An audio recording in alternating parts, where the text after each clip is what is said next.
7 seconds. That's all you have before a reader abandons your book forever. The shocking reality: 91% of readers quit in the first chapter for 5 fixable mistakes I discovered by analyzing a lot of bestsellers against a lot of abandoned books. Hi, my name is Lucas, and my earliest writing attempts all fell victim to these same mistakes. Every manuscript I shared came back with the same frustrating feedback. I just couldn't get into it. Today, I'm revealing the exact psychological framework that transformed my abandoned first chapters into pages readers can't stop turning. When these 5 core issues are fixed, readers stay with the story. They finish it, they remember it, and more often than not, they tell others about it. Because once the connection clicks, the book becomes more than words on a page. It becomes an experience they don't want to let go of. The deadliest mistake is what I call the invisible protagonist, where your main character fails to emotionally grip readers in the first 250 words. Let's look at this problem example. The rain pattered against the cobblestones, forming small puddles that reflected the amber glow of street lamps. Mist clung to the buildings of Ravenwood, obscuring the upper floors of the clock tower. In the shadows near the old cathedral, movement stirred. A figure emerged, walking with purpose towards the harbor. Notice how this creates zero emotional investment? The character feels like a camera lens, not a human being. This is one of the biggest mistakes that quietly kills engagement. Opening with abstract ideas or scenery instead of a person. Readers are wired to connect with people, not concepts. If they can't picture the protagonist right away, they drift.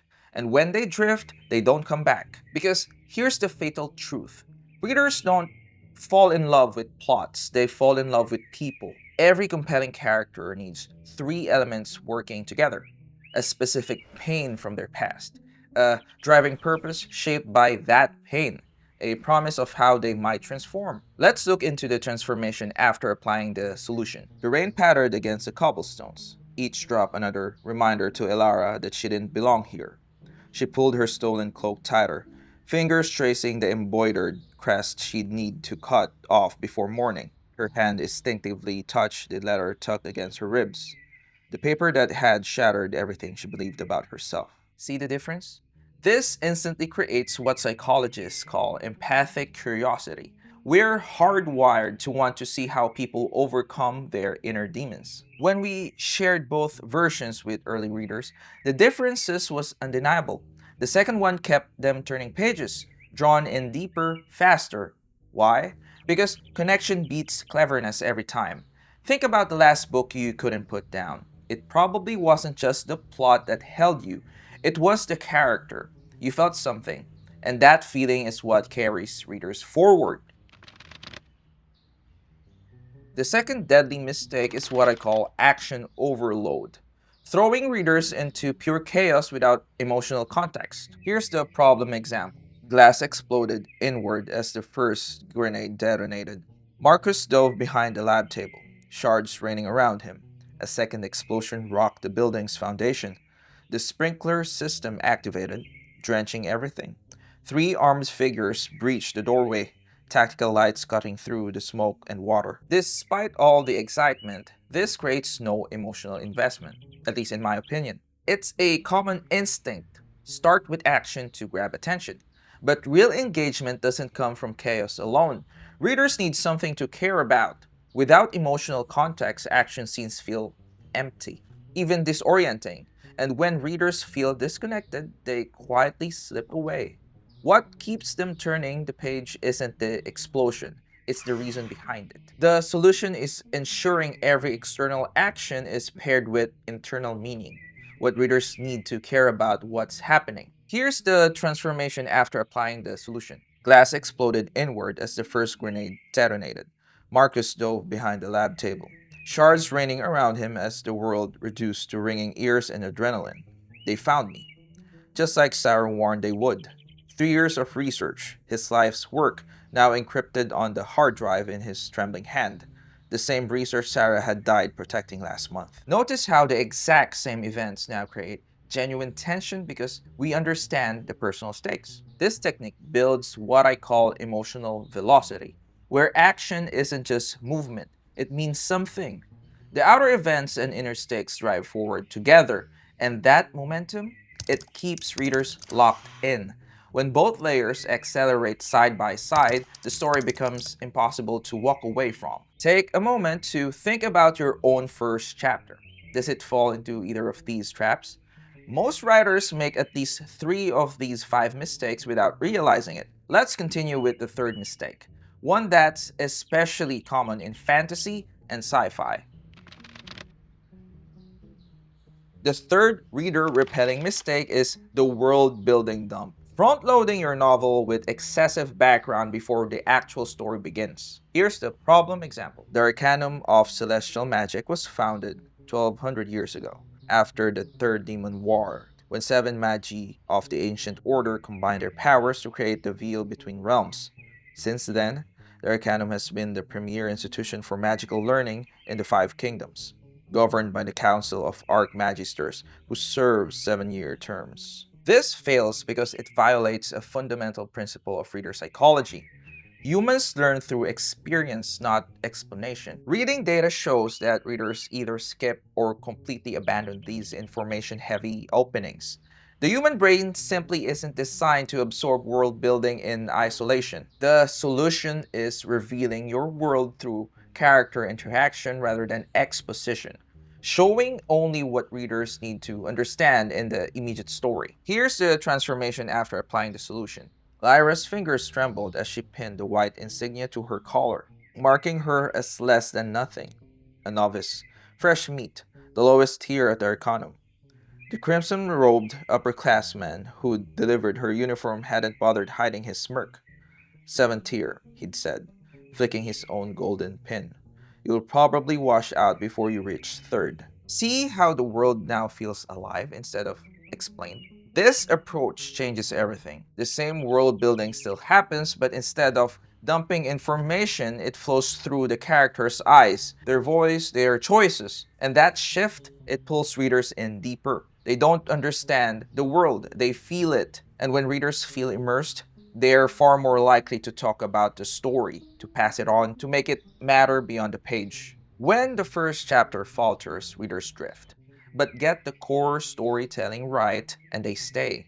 They're engaged, satisfied, and eager to share it. That opening moment matters more than most realize. What's striking? Readers often can't explain why they stop reading. They just say, I couldn't get into it. But behind that vague feeling, the same five mistakes show up again and again. Ever felt that way about a book and didn't know why? The fourth fatal mistake is what I call the delayed promise, failing to clearly signal what kind of story the reader is about to experience. Here's the problem example. Sunlight filtered through the kitchen window, illuminating dust motes that danced in the air. Daniel sipped his coffee, scanning the morning newspaper with mild interest. The headlines were the usual mix of politics and local events. Nothing that really caught his attention. His neighbor's dog barked outside, a familiar sound on weekday mornings. This opening fails because it creates no specific curiosity about where the story is headed. It makes no promise to the reader about what kind of experience they're about to have. When this issue shows up in a book, readers check out quietly, early, and for a good reason. Without something to care about, they simply don't see a reason to keep going. Stories ask for time, and if that time doesn't feel earned right away, most readers won't wait around. The solution is planting a specific story seed in your first page that telegraphs your novel's central conflict, a clear promise of what makes the story worth reading. Here's the transformation after applying the solution. Sunlight filtered through the kitchen window, illuminating the business card Daniel turned between his fingers. Temporal investigations, printed in simple black text, with only a phone number below it.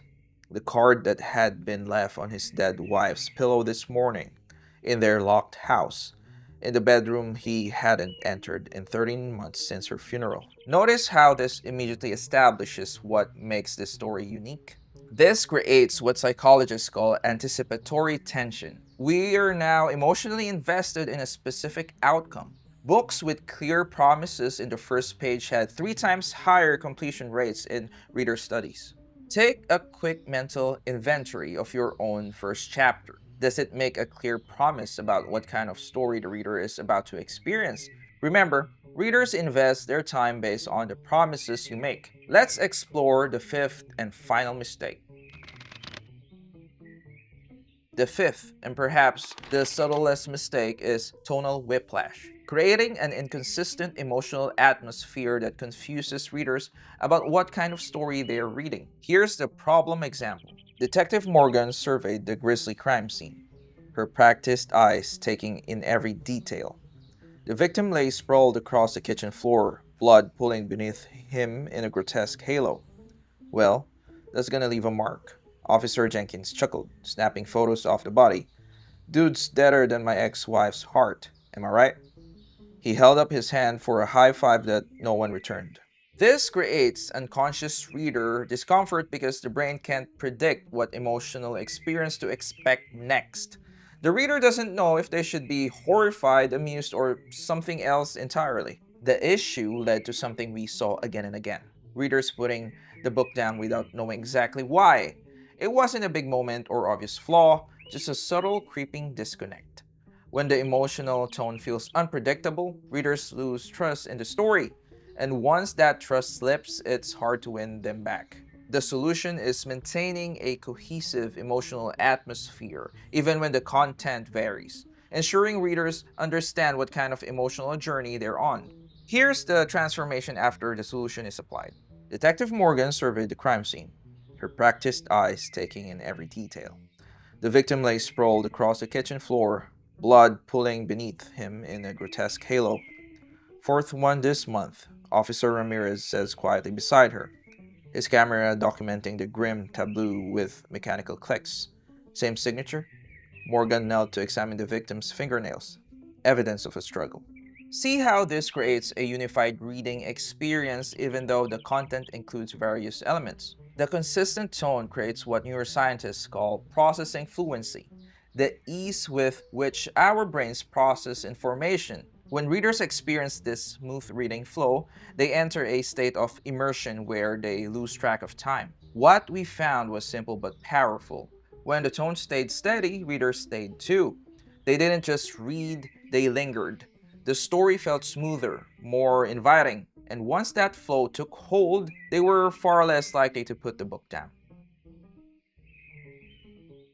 Now, let me show you the complete framework that solves all five of these problems simultaneously, what I call the captive framework. This system ensures your first chapter creates perfect harmony between character, action, promise, tone, immersion, voice, and expectation. When these elements work together, they create what psychologists call narrative transportation effect, where readers become so immersed they lose awareness of their surroundings. This state of deep immersion is what turns a good story into a memorable one. It's the kind of experience that leaves readers thinking about your book long after they finish it. Here's my 7 point first chapter checklist that implements this framework. First one is character anchor. Introduce your protagonist's psychological vulnerability within the first 250 words. The second, action emotion alignment. Ensure external events connect to internal significance. Third, promise seeding. Plant a specific indicator of your novel's central conflict. Fourth is tonal consistency. Create sensory rich atmosphere with consistent emotional signals. Fifth, immersive experience. Reveal world information through direct character experience. Six, value stakes. Establish both external consequences and internal significance. And the last one is expectation management. Set reader expectations for the story's style and substance. When your first chapter nails all seven of these elements, something clicks. Readers don't just keep reading, they want to. It sets the tone, builds trust, and creates the kind of opening that pulls them in and doesn't let go. Miss even one, and that momentum can quietly slip away. Let me show you this framework in action with a complete before and after transformation. The wind howled through the trees as darkness settled over the quiet village. Houses stood like silent sentinels beneath the moonlight, their windows flickering with warm firelight.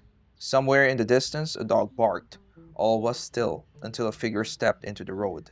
face hidden beneath a hood, moving toward the heart of the town. So here's the analysis of what we've just read.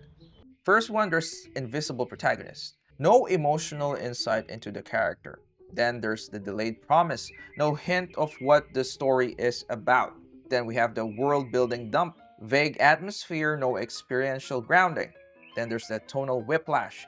Somber setup with no emotional consistency. When we go to the action overload, there's none. Not enough tension to hook. Then finally, we got zero empathic curiosity, stakes, or immersion. Here's the transformed opening after the application of the captive framework. Rain sliced across her face like a punishment she didn't deserve. Not tonight, not again. Vera tightened the leather strap on her satchel, each knot digging into skin still raw from the last time she'd run. Beneath her coat, the sealed envelope pressed against her ribs like a second heartbeat. If they opened it, she was finished. If she didn't deliver it, someone else would be. Somewhere behind her, boots scraped against wet stone, close enough to be real, far enough to deny. This wasn't the beginning she'd planned, but maybe it was the one she deserved. Notice how much more compelling this becomes when the captive framework is applied. The full examples for all 5 mistakes are included in the guide I'm about to share. Here's the most important insight from all of this. Reader abandonment isn't about writing talent. It's about psychological alignment. Even brilliant writers regularly make these mistakes because they're focusing on the wrong things. The truth is that readers make their decision to continue or abandon your book based on subconscious psychological triggers. Triggers that you can deliberately activate once you understand them. This is specifically crucial in today's self-publishing landscape, where you don't have a publisher's marketing machine behind you. Your first chapter is doing the heavy lifting of convincing readers to stay with your story. I've created a complete first chapter transformation guide that walks you through applying this framework to your specific manuscript. This isn't just a checklist, it includes the complete captive framework with examples from best-selling novels, step-by-step revision exercises for each of the 5 problem areas, before and after examples across multiple genres, my personal first chapter self-editing process, and a bonus one, the full versions of all the example transformations you saw today. You can download it using the link in the description below or just scan the QR code in the screen. As a writer who struggled with these exact issues, I know how frustrating it can be to pour your heart into a story only to see readers abandon it in the first few pages or leave lukewarm reviews. This framework changed everything for me. Once I started using it, my writing connected in a way it never had before. The responses felt different, stronger, more genuine. It wasn't just improvement, it was transformation. Let me know in the comments which of these 5 mistakes you struggle with most in your own writing. I read every comment and respond to as many as I can. If you found this helpful, hit subscribe and the notification bell to catch my next video where I'll share the 7 elements that hooks the reader in a single heartbeat. And don't forget to download the first chapter transformation guide using the QR code or the link below.